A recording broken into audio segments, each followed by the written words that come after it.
Hey guys, welcome back to new session. तो आज की हम वीडियो में करेंगे मनी एंड क्रेडिट का फुल चैप्टर समरी करेंगे हम इसकी पूरी। तो इस वीडियो का क्रेडिट जाता है शोभित निर्वाण को, तो हम उसके इससे करेंगे पैसा ही पैसा होगा। चलो हम शुरू करते हैं मनी एंड क्रेडिट आज का न्यू चैप्टर। तो उसके पहले हम देख लेते हैं कि जो मनी एंड क्रेडिट में उसमें हमको क्या क्या पढ़ना है। जो मनी एंड क्रेडिट है, पेन का कलर चेंज कर देते हैं। मनी एंड क्रेडिट है, इसमें हमको पढ़ना है मॉडर्न बैंक सिस्टम पढ़ना है, क्रेडिट पढ़ना है, इसको टर्म्स ऑफ क्रेडिट भी कहा जाता है, मॉडर्न फॉर्म्स ऑफ मनी करना है, currency, deposit with banks, cheque facility. फिर हमको करना है कौन कौन से सोर्सेस है अपने इंडिया में, formal sector and informal sector. उसके बाद अपना है SHG, सेल्फ हेल्प ग्रुप्स, तो हमको वो देखना है। तो चलिए वीडियो को शुरू करते हैं।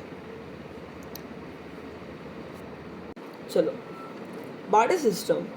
ठीक है, बार्टर सिस्टम क्या होता है? A system in which goods are directly exchanged without use of money. Here, both parties agree to sell and buy each other commodity. This is known as double coincidence of funds. तो barter system पहले के ancient time पे use होता था। तो इसमें होता था कि a system in which goods are directly exchange without use of money. मतलब पैसे के बिना जो सामान एक्सचेंज हो जाता था उसके बिना, विदाउट यूज़ ऑफ मनी, तो उसको बोलते हैं बार्टर सिस्टम। तो लेकिन इनमें कंडीशन भी थी, parties agree to sell and buy each other commodity. तो this is known as double coincidence of वन। अगर मैं कोई एग्जाम्पल दूँ तो चलो एक एग्जाम्पल भी हम इसका ले लेते हैं कि एक मिनट, खाली जगह नहीं मिल रही है। चलो यहाँ कर लेते हैं। अगर आई वॉन्ट, डायग्राम पे मत जाना, अगर मुझे 1 kg शक्कर चाहिए, शुगर चाहिए, और यहाँ पर ये व्यक्ति है, इसको चाहिए एक शूज़, बट इनमें जब डबल कोइंसिडेंस ऑफ वांट्स होगा तो ही एक्सचेंज हो पाएगा। अगर इस व्यक्ति को शुगर चाहिए और इसके पास ये शुगर है, तो ये डबल कोइंसिडेंस ऑफ वांट्स हो जाएगा। ये इसको 1 किलो शक्कर दे देगा और ये इससे शूज़ ले लेगा। बट जब इस व्यक्ति को शक्कर चाहिए होगी तो ही होगा ये। अगर इस व्यक्ति को मान लो कि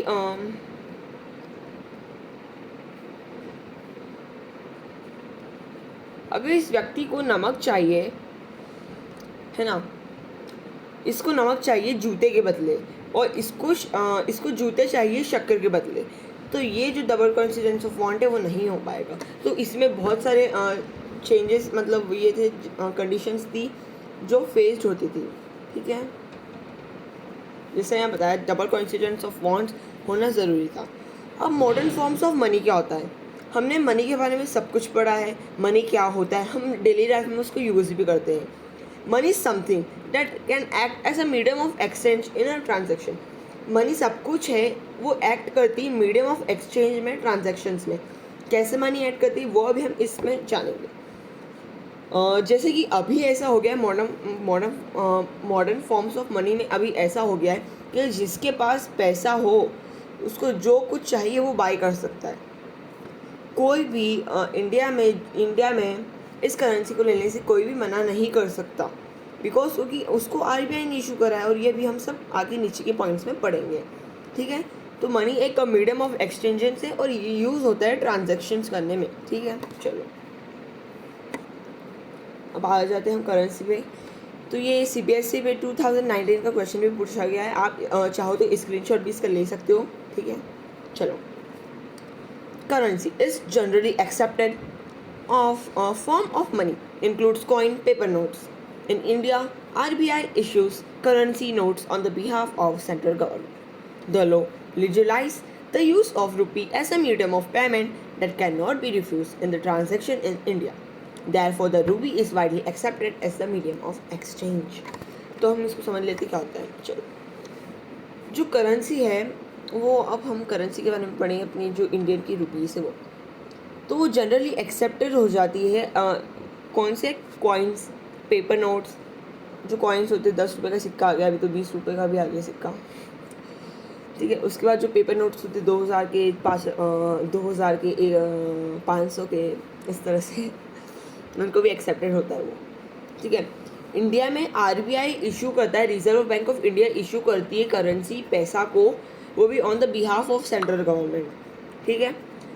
the law legalise the use of rupee as a medium of payment.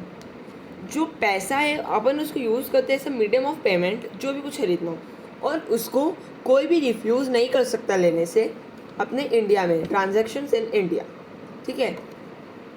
Therefore the rupee is widely accepted as a medium of exchange. चलो, तो वो एक्सचेंज के लिए यूज़ होता है। डिपॉजिट्स विद बैंक, मैं आपको इसके क्वेश्चन आंसर्स भी दिखाऊंगा एक दो अभी, तो आप बने रहिएगा वीडियो के साथ। अगर आपको हमारी वीडियो अच्छी लगे तो प्लीज़ गाइस लाइक करिएगा एक। चलो, bank other forms with people hold money, banks other forms in which people hold money, deposit with bank, जैसे कि खाली जगह मिल जाओ,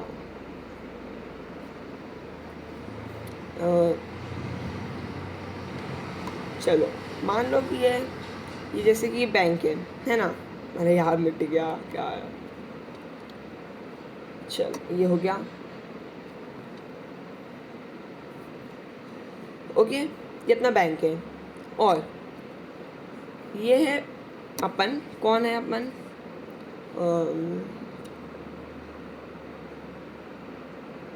डिपॉजिटर्स, अपन कौन है, डिपॉजिटर्स। तो ये अपना है बैंक, कोई सा भी बैंक हो सकता है, HDFC, ICICI, जो अपन को होता है नॉर्मली वो। तो जो डिपॉजिटर्स है वो बैंक में पैसा देंगे, जैसे कि अगर 10,000 रुपीज़ जमा करना हो तो 10,000 रुपीज़ को जमा कर देंगे बैंक में, बट बैंक उनको इंटरेस्ट देगा इसके, ठीक है। उनको इंटरेस्ट मिलेगा ना, कटेगा नहीं, इंटरेस्ट मिलेगा। अभी और भी मैं आपको बहुत चीज़ें बताऊँगा, वीडियो तक बने रहिएगा आप, ठीक है। जब मनी अपन डिपॉजिट करते बैंक में तो वो सेफ भी होता है, बैंक अपना पैसा सेफ रखता है, और पीपल को इंटरेस्ट भी मिलता है अपनी डिपॉजिट अमाउंट्स पे, ठीक है। जो डिपॉजिट करते हैं अपन बैंक में, उसको अपन कभी भी विड्रॉ कर सकते हैं अपनी डिमांड पे, तो इसको बोलते हैं अपन डिमांड डिपॉजिट्स, डिमांड डिपॉजिट्स, ठीक है, ठीक है, ठीक है, मैं बार बार बोल रहा हूँ, इससे कोई बात नहीं, ठीक है। तो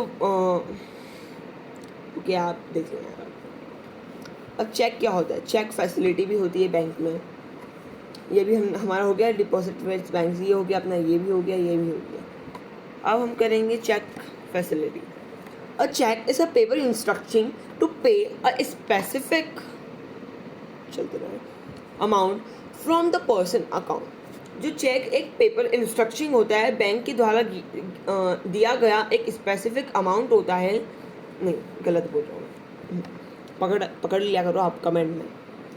अ cheque is a paper instructing the bank to pay specific, bank पे करता है specific amount from the person account to the person account whose name on the cheque has been issued,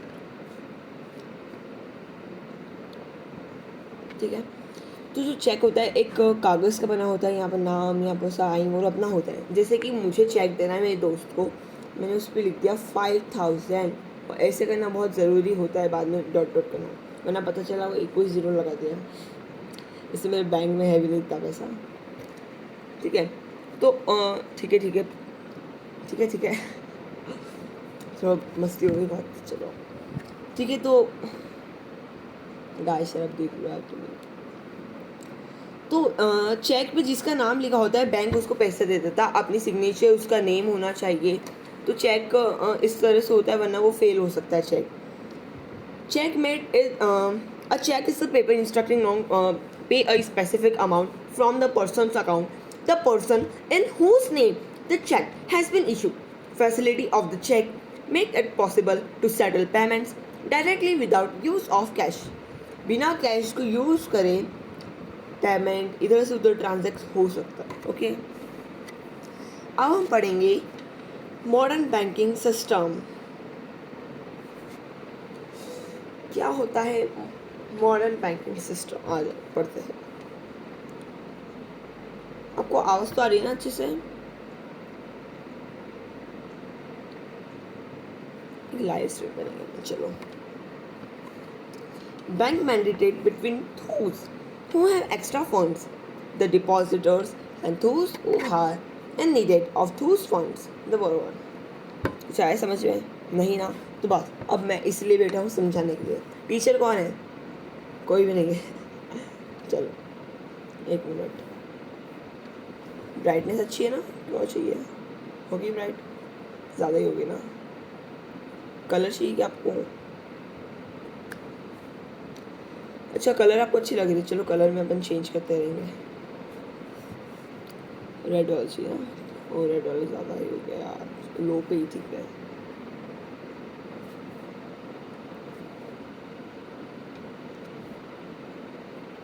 चलो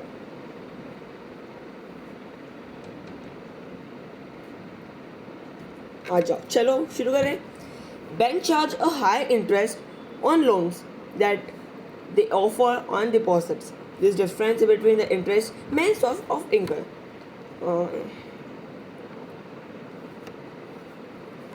देखो अब डायग्राम देखना अच्छे से।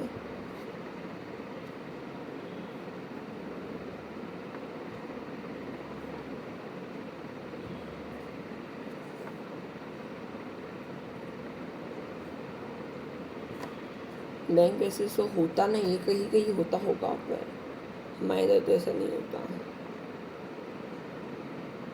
आप भी बोल रहे हो यार कितना गंदा डायग्राम बना रहा हूँ मैं। चलो कोई बात नहीं। एक होता है डिपॉजिटर्स और एक होता है बोरोवर। अब इसे समझ जाना, ठीक है? डी और बी से। बी मतलब बोरोवर्स एंड डी मतलब डिपॉजिटर्स। डिपॉजिटर्स बैंक में पेमेंट जमा करते हैं जितना भी, तो बैंक उनको इंटरेस्ट देती है, ठीक है? और जो बोरोवर्स होते हैं वो लोन लेते हैं बैंक से, और बैंक उन पे इंटरेस्ट चार्ज करती है। जो डिपॉजिटर्स को इंटरेस्ट देती है उससे वो थोड़ा सा ज़्यादा होता है। तो और जो फिर जब डिपॉजिटर पैसा आएगा उसको दे देंगे, ये जब बैंक में दे देगा। ऐसा नहीं है कि वो उसको देना ही पड़ेगा। अभी उसको छोड़ो, अभी मैंने जो बोला अभी फिर से मैं बता देता हूँ। मैं कंफ्यूज हो गया। तो देखो, इस पे हाई होता है और जो इसके बीच में आ जाता है ना, तो इसको मान लो 7.5, 7 पॉइंट है ना, 75 नहीं है। और इसमें आ गया अपना 18.9। बैंक इससे इतना इंटरेस्ट चार्ज करती है और इसको इतना इंटरेस्ट देती है, ठीक है? और अब जब आप 18.9 में से 7.5 माइनस कर दोगे ना, तो बैंक की असली इनकम निकल के आ जाएगी।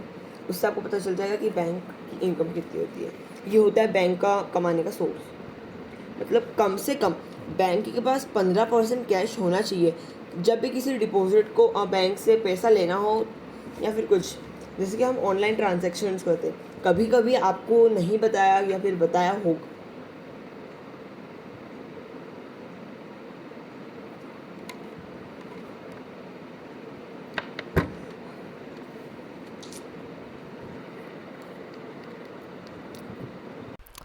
हेलो, अब आई आवाज़? गाइस यार क्या हद है यार, वायर ही नहीं लगा रखा था। चलो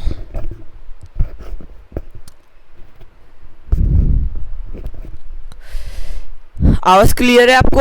एक बार बता दो मुझे फटाफट से सब। आवाज़ क्लियर आ रही है ना? कोई दिक्कत तो नहीं, इशू तो नहीं है? चलो, ये हमारा यहाँ तक हो गया है। अब हम करते हैं नेक्स्ट, क्रेडिट। क्रेडिट क्या होता है? क्रेडिट को हम लोन्स भी बोलते हैं।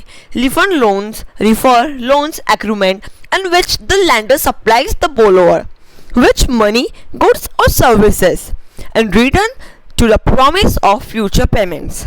Loans are both good and bad. In one situation, it can increase a person's earning.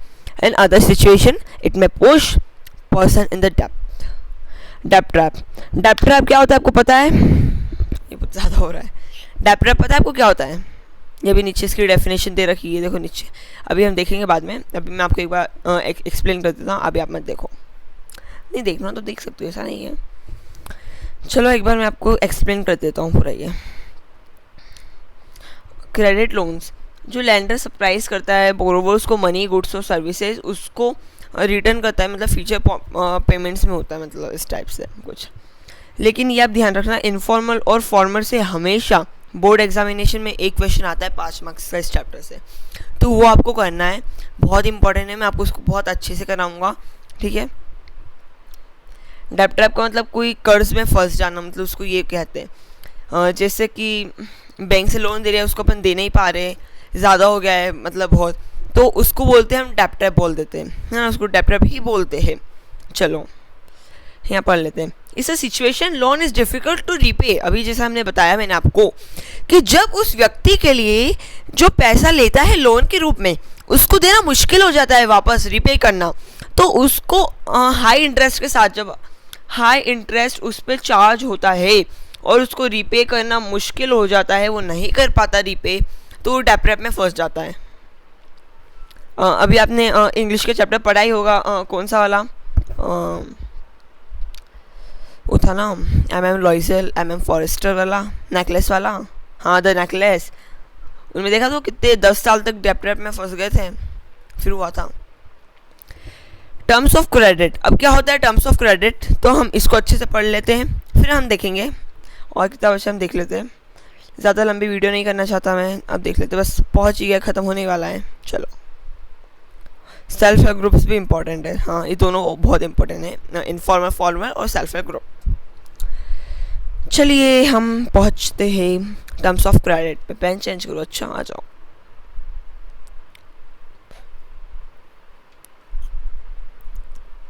ये ले लेते। चलो टर्म्स ऑफ क्रेडिट क्या होता है, पतला करो थोड़ा, लो।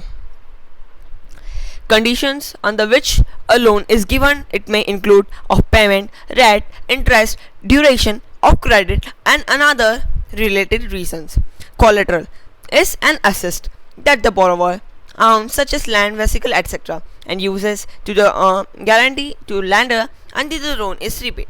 If the borrower failed to repay the loan, the lender has right to sell the assets or collateral to the obtain payment.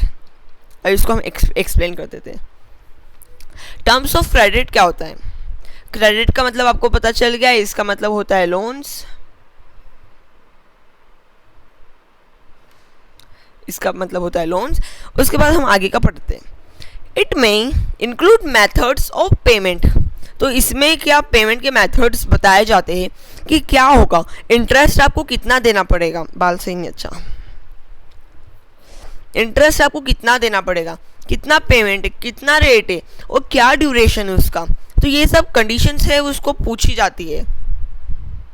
अब कोलेटरल एक सिक्योरिटी होती है, जैसे कि अगर मैंने लोन लिया, मुझे एक फ़ोन ख़रीदना है नया, अभी है मेरे पास ख़रीदना है, और मैंने बैंक से लोन लिया फ़ोन के लिए, किसी और चीज़ के लिए मांग लो, घर के लिए, तो उसके लिए अगर मेरे पास कोई खेत होगा तो बैंक उसको यूज़ करेगी कोलेटरल के रूप में, अपन को देना पड़ेगा, हमको डॉक्यूमेंट देना पड़ेगा, सब हमको बताना पड़ेगा हमारे पास ये, अगर हम नहीं कर पाते, वो जो रीपे नहीं कर पाते हम लोन को, तो जो बैंक है वो अपना जो खेत को क्या बोलते हैं इंग्लिश में बोलते होंगे, अभी मुझे याद नहीं आ रहा है, तो अपना जो खेत है, खेत वो बेच दे सकती है, बैंक बेच देगी कोलेटरल के रूप में।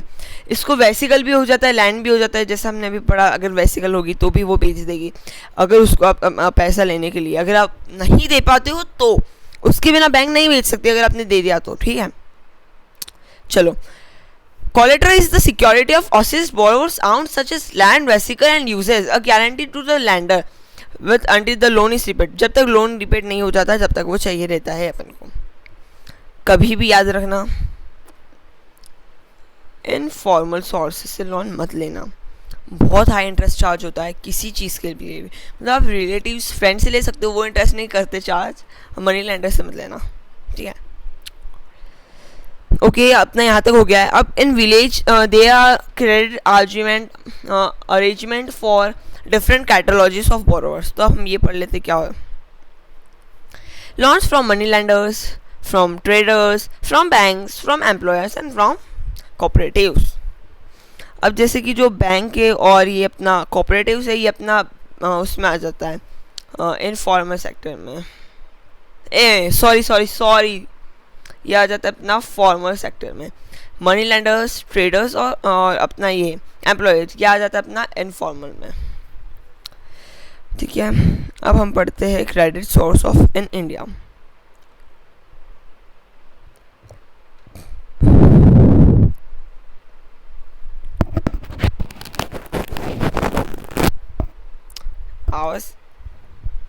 आवाज अच्छी आ रही है.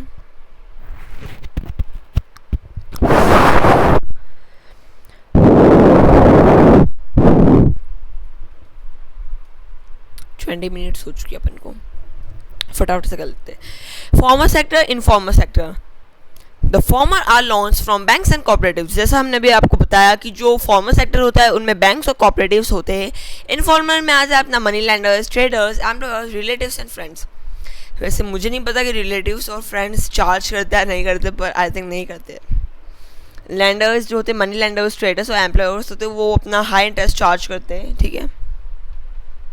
ठीक है. Okay. The RBI supervises the functioning of bank formal sources of loans. जो आरबीआई है, आरबीआई वो सुपरवाइजेस करती है function of formal sources of loans का. ठीक है. There is no organization which supervises the credit activities of lenders in the informal sector. जो informal sector में ऐसा कुछ नहीं होता, ऐसा कोई नहीं है ऑर्गेनाइजेशन करने वाला सुपरवाइजर्स कोई नहीं है. जो क्रेडिट एक्टिविटीज़ होती है वो लैंडर या फिर लैंडर होता है इनफॉर्मल सेक्टर में. इसलिए कहते हैं इनफॉर्मल से मतलब बहुत हाई इंटरेस्ट चार्ज करता है. कभी कभी तो डबल पैसा मांगता है. इसके अपन उससे लेते हो ना तो डबल पैसा मांग लेता है वो. इसे तो आप ध्यान रखना. ठीक है.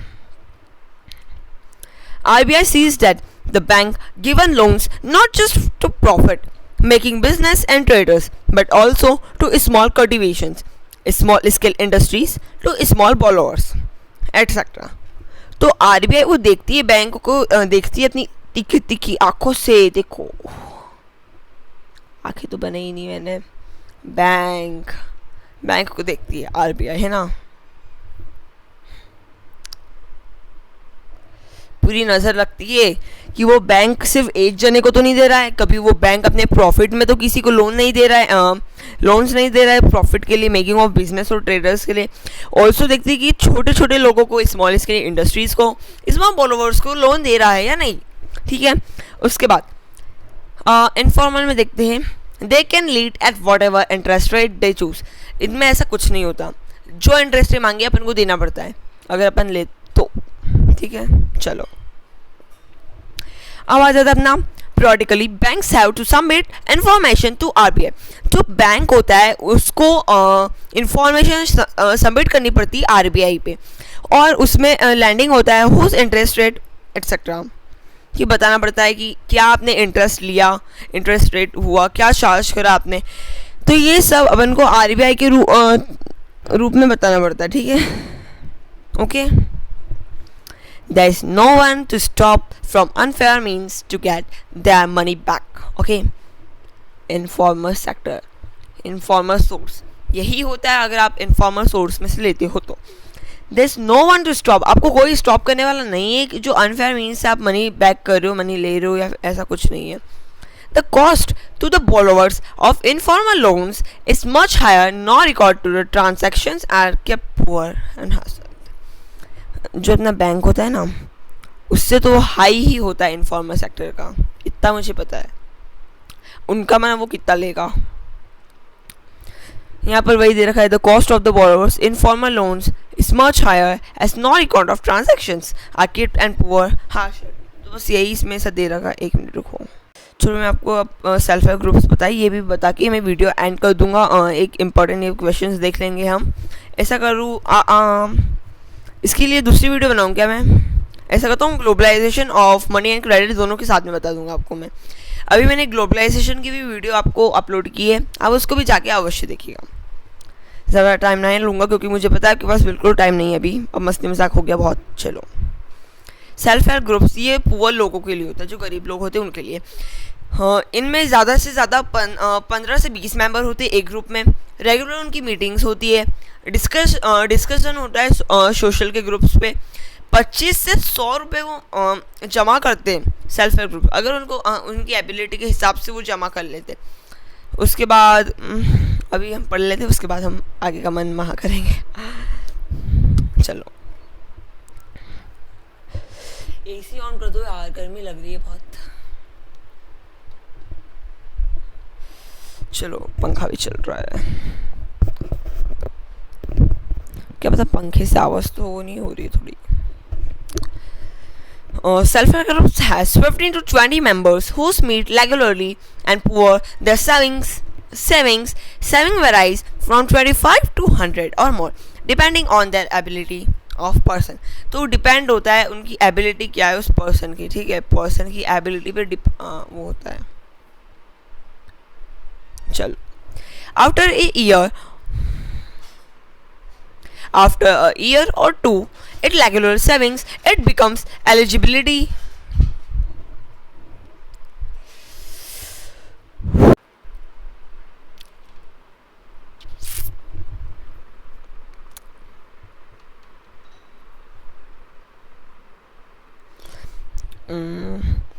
ठीक है। आफ्टर अ ईयर और टू जो उनकी सेविंग्स होती है वो एलिजिबल हो जाती है, अगर ज़्यादा हो जाती है। अगर किसी को भी ज़रूरत पड़ती है सेल्फ हेल्प ग्रुप्स दे देता है विद लो इंटरेस्ट पे कि जो उसको वो वापस रिपे भी कर सके उनको। तो ये बहुत ही यूज़फुल है। Self help groups help borrowers to overcome the problem of lack of collateral. जो कोलेटर की अपन को दिक्कत होती है जब खेतवाड़ी जो भी मांगते हैं, खेतवाड़ी क्या होता है, ये वाड़ी होता होगा मुझे भी नहीं पता, खेत मांगते, बाइक्स मांगते, कार्स मांगे, हाउस मांगते हैं, तो जो कोलेटर है वो उनकी समस्या को दूर कर सकता है। यार मैं तो अपनी बात बता दिया। चलो decision regarding to our taken members by group like interest duration purpose, ये सब क्या कम होता है। If a member fails to repay other member, जब अगर मैं किसी को भी वो उन लोगों को सेल्फ हेल्प ग्रुप्स को पे करना मैं नहीं कर पाता हूँ, फेल हो जाता हूँ पे करने में, तो जो सेल्फ हेल्प ग्रुप्स हो जाते हैं वो पे कर देते हैं शेयर, क्योंकि वो फीचर होता है मतलब to land the self help groups, मतलब वो हेल्प करता है। Members can take small loans from the group. जो मेंबर्स होते हैं, जैसे कि मैं नहीं हूँ, अभी बताता हूँ एग्जाम्पल के लिए, मैं स्मॉल जैसे कि मुझे थोड़ा सा पैसा चाहिए 100 रुपीज़, तो मैं सेल्फ हेल्प ग्रुप से ले सकता हूँ, मुझे उसको बाद में देना भी पड़ेगा, ऐसा नहीं कि मैं खा के बैठ जाऊँ। Regular meetings of the group provide platforms to discuss and act on a variety of social issues.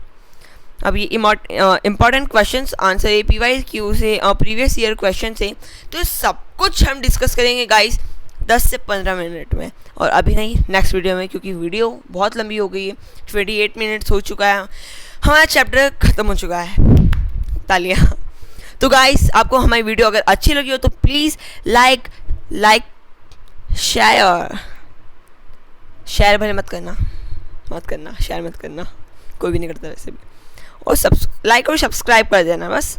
और अगर आपने हमारी ग्लोबलाइजेशन वाली वीडियो नहीं देखी तो आप वो भी देख लेना।